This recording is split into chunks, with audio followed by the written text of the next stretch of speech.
So I've been using the Osmo Action 4 ever since it came out, and it has been one of my go-to action cameras for point-and-shoot videos. But now there's a new camera on the market called the Ace Pro from Insta360, and what they've done here is to basically merge the GoPro Hero tool and the Action 4 together, creating their own camera, and I've also added some AI into this to make it a little bit better. But the big question is this gonna be better than the Action 4, and which of these should you actually get? So in today's video, I want to share my 5 key features and key differences between these two cameras, and at the end of the video it will be all up to you whether or not these differences are big enough to consider one over the other. And if you should decide to pick up one of these cameras, there is an affiliate link down in the description below, which I will earn just a small cut of the price you pay for either of these cameras without you paying anything. Now let's just head over to low light. The first one is low light. That's probably one of the main reasons you're here, because you want to see the low light differences between these two cameras. So I'm gonna roll some clips now and you can check for yourself, and let me know down in the comments below which you prefer when it comes to everyday low light use, Ace Pro or the Action 4.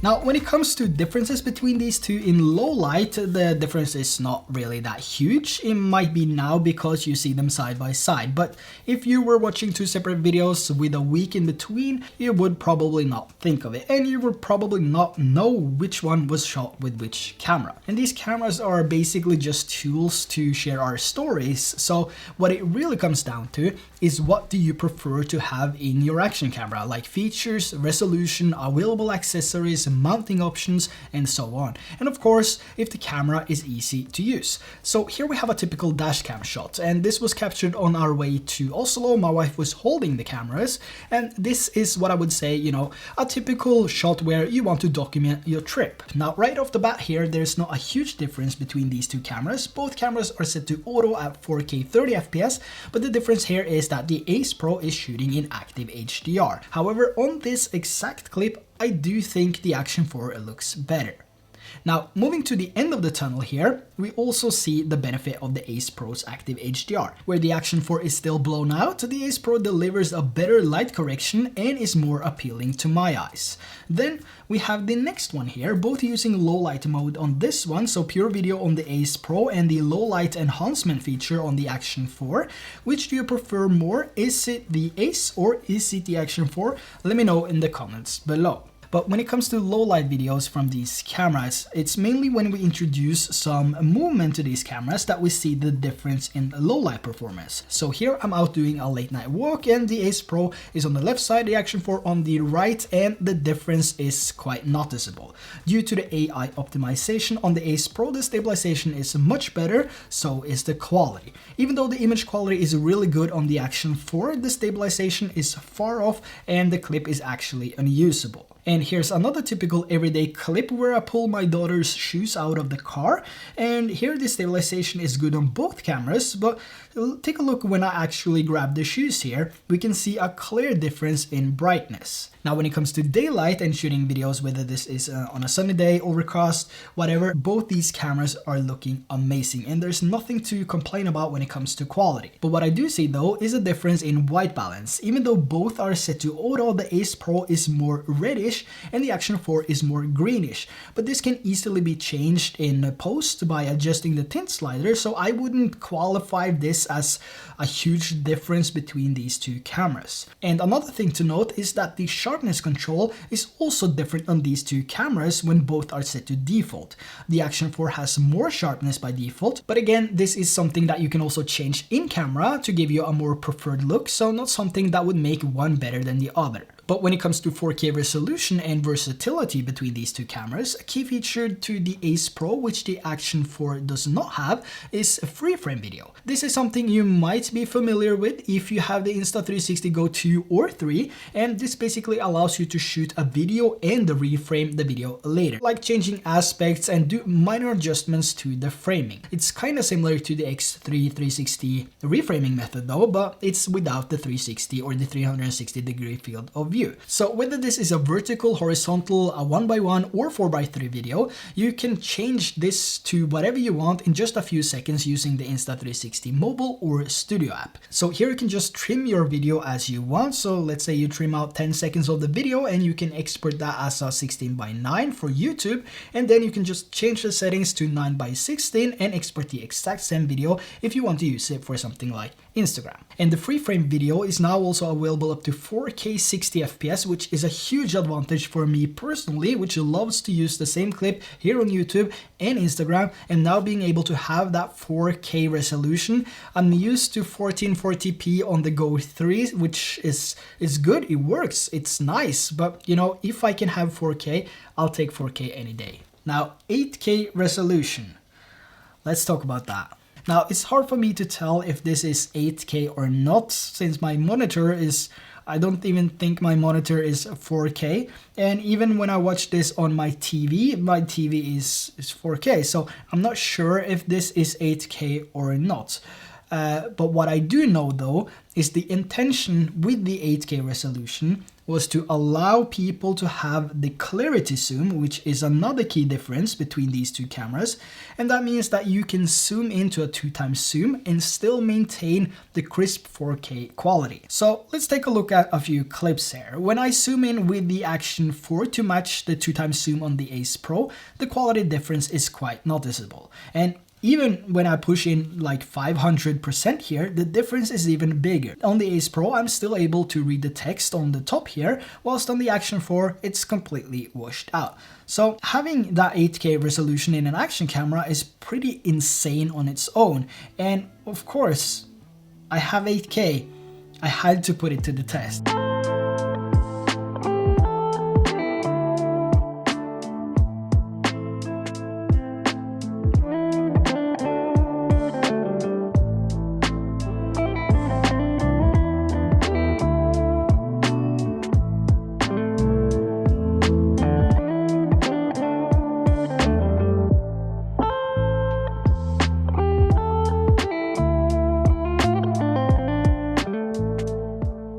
So what do you think? Does it look like 8K resolution?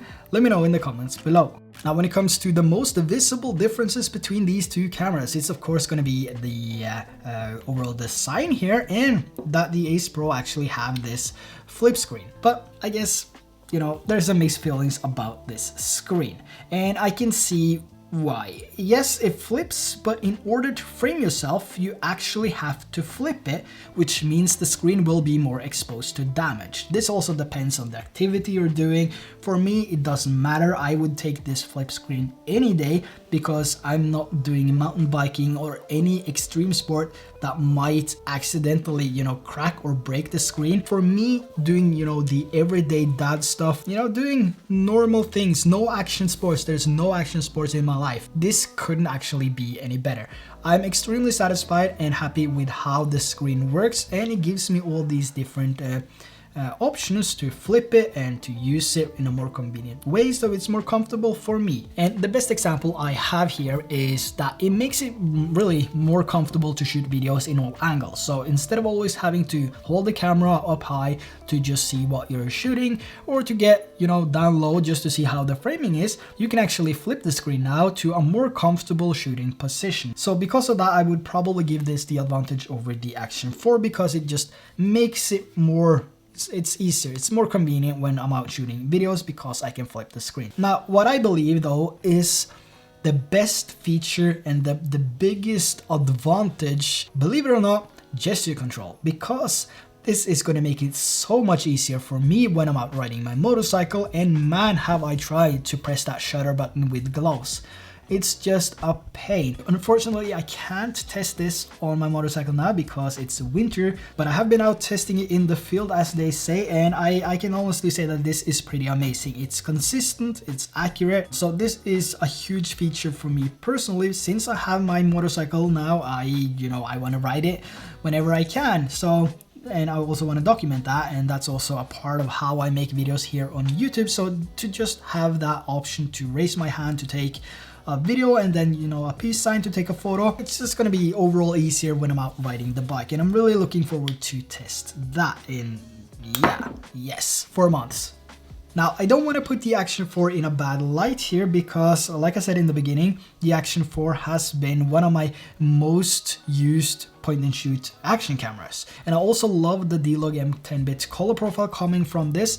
Maybe not the 10-bit that matters the most, because 10 bits, 8-bit here on YouTube after the compression, you're not gonna see the difference anyway. But the D-Log M color profile, it's so nice, it's so easy to use, it's so easy to color correct and grade, and it is my all-time favorite color profile, and I think nothing is ever gonna change that. But the Action 4 got something no other brands have out of the box, and that is an actual functional USB-C compatible audio port. So with the Action 4 I can use my DJI mic, which is the best ever. I just love this microphone, and honestly I was expecting the USB Type-C port on the Ace Pro to be, well, more functional. So that is a bummer, but the good side is that it still works with the Ace Pro. Only thing I have to do is to get an adapter, just as I would need to do with the GoPro Hero 12, and once I have the adapter, everything would work in just the same way. But I guess the Action 4 still stands high when it comes to this and the functional USB-C port. Another thing for the Action 4 is also the removable lens cap, which I mentioned earlier, and I've seen so many comments about the Ace Pro not having a removable lens cap. But to be honest, I don't really see that problem. I've been using action cameras all the way back to Hero 4, Hero 3, Hero 4 Silver, I think, and I haven't scratched a single lens on any of my cameras, so I don't see this as being a huge problem. If you do a lot of action sports, then maybe, but maybe this camera isn't for you either. So just give it a couple of weeks, 2-3 weeks maybe, and all these third-party brands will have different accessories for your lens to keep it more secure. Now, which of these cameras are the best? Which are the best action camera? Well, the term best has to apply to every single person in order to be best. But I think it rather comes down to what do you want, what do you need? Do you want all the AI functions that the Ace Pro has to offer, including the amazing app? And this also has the low light, pure video, it has 8K if you want to test that out. It has the flip screen, it also has free frame, which is similar to the 8x7 video on the GoPro, and the Action 4 does not have that. So, you know, it's all up to you whether you need all these features or if you just want a point and shoot camera that shoots 4K up to 120 FPS, which this also does, but you just want a fast, you know, easy to use point and shoot action camera with a magnetic quick lock system like that. You know, the Action 4 might just be the best camera for you. But if you want to expand your creativity, if you want to, you know, take it a little bit further, and if you want AI warp, for example, or if you want to be able to frame yourself better, if you're a vlogger, well, you know, the Ace Pro might as well just be the best camera for you. But as of durability, you know, it's still hard to say, and I don't think anyone has that. I don't think anyone has that answer yet, because, like I said, this has only been out for like a week or something now, and you can't really say if this camera is durable after a week. You have to put it to the test. You have to use it for a couple of months in order to see how it holds up. You know, the Action 4 holds up pretty well, and I would say this is more durable than the GoPro FreeSync 8. Because, you know, that's, you know, it works when it works, and it works when it, yeah, when it works, I don't know. But the Action 4, I would still say, is to me the most durable action camera. The Ace Pro is taking versatility to another level, so I would say out of these, the Ace Pro is probably the most versatile because it has that flip screen, all the functions, the AI assist, everything, AI highlights even, and it's just a more modern camera. But if you just need that point and shoot, Action 4. So, you know, the decision is hard. And like I said, durability, you have to give it a couple of months. So maybe in my 2 months later, 3 months later review of the Ace Pro, I will have that answer. But whichever you decide to pick up of these, you know, grab the link in the description below. That would be appreciated. And also, I'm really curious to know which of these that you prefer after looking at these clips here, and you know, which is going to be your next action camera. Let me know in the comments below. And also don't forget to check out my review and my, I would say, comparison, my raw comparison between the GoPro 12 and the Ace Pro. And if you haven't seen it, I think you're gonna be surprised. So I'll leave that down there as well. So with that said, thanks for watching. I hope you enjoyed this video. Don't forget to subscribe if you haven't already, and also hit that like button. That really helps pushing this video out so more people can see it and benefit from it as well. And with that said, thanks for watching, and I'll catch you in the next one.